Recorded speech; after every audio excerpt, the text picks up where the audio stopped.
I'm here today to talk to you about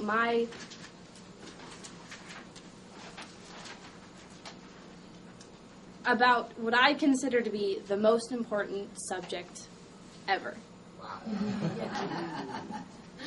To me, communication is more than just chatting. It's more than just recording history. It's more than just thinking of ideas and having new realizations. It's how we got here today. It's how all of you are here today. In fact, I believe that pretty much everyone here had some form of communication with other people here to organize this meeting, to have it today, and to even be here in the United States. So communication is very vital, very important. It's used every single day, and if you can do it right, then you can have so many things. You can have a much richer life.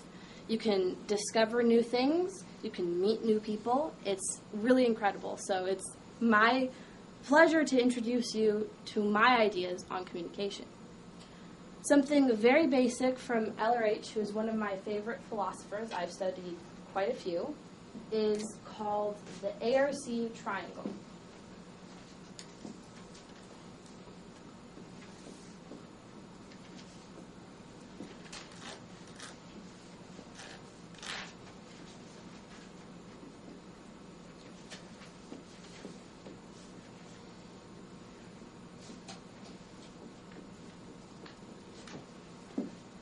The ARC triangle is basically, if you think about it, like a table that needs 3 legs to stand. And if it has one, if it's missing one, then it's going to fall over.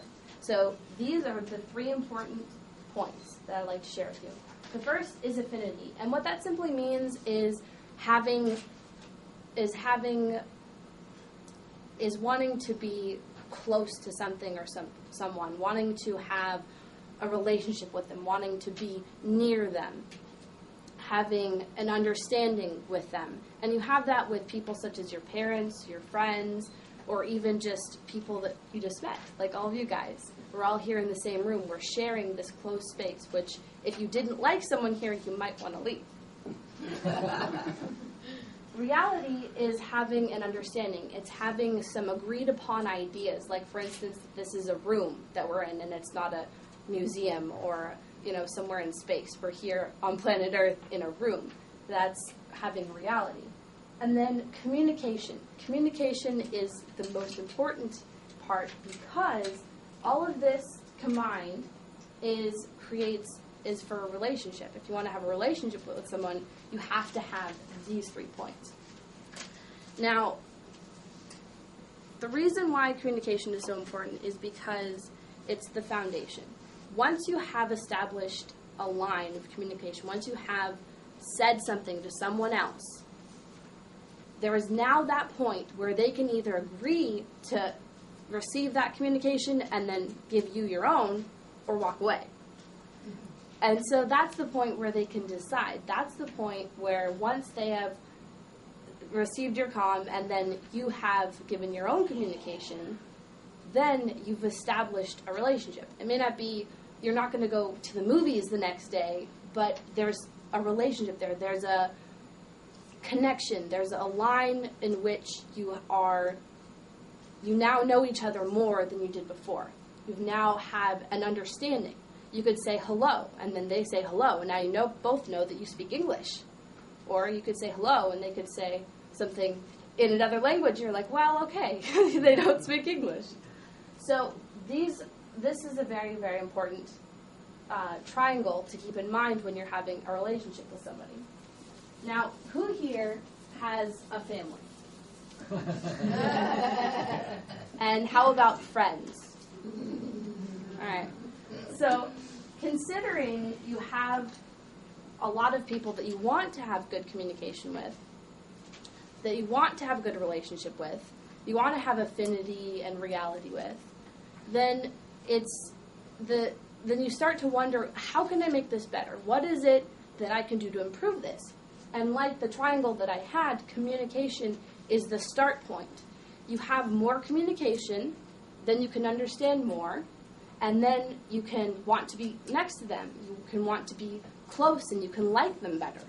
So it starts with communication, and then reality, and then affinity.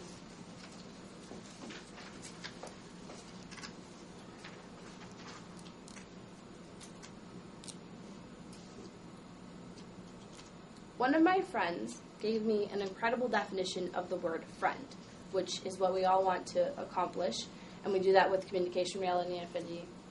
And she said that a friend is someone that you know, like, and trust. Someone that you know, like, and trust.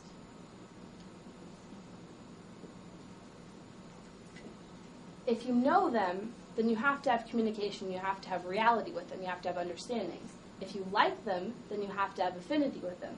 And if you trust them, then you're likely to have communication with them. So these 3 points also coincide with the ARC triangle. And the idea is that the more you communicate, the more you'll like someone, the more you'll know about them, and it just keeps going and going and going. So the idea is that communication is vital and important. And I have been in many situations where people have a little bit of calm or a lot of calm or just kind of iffy calm. And they're all different. But as long as you have communication, as long as you're saying something to them and they're saying something to you, there's the idea of unity, the idea of togetherness. And we've lost that in this day and age, where it's more likely that you get a text message than have someone call you on the phone. It's more likely that someone will ignore you while you're walking down the street than just say hello. In fact, sometimes it is less likely for them to even smile at you. I don't know if you've ever experienced this, but personally, I've walked down the street, or even just been standing there waiting, and I see people walking by, and I just smile at them, just because that they can't have much more than just a little smile, because I'm a random person that they don't know. But some of them they ignore me, or they look at the floor, or they might even look like, why is she smiling? Oh my gosh, like it's some random thing. But it is a form of communication, and so the whole point of my message is that even a smile can brighten someone's day. I've experienced this myself, and I hope that you have too. Thank you.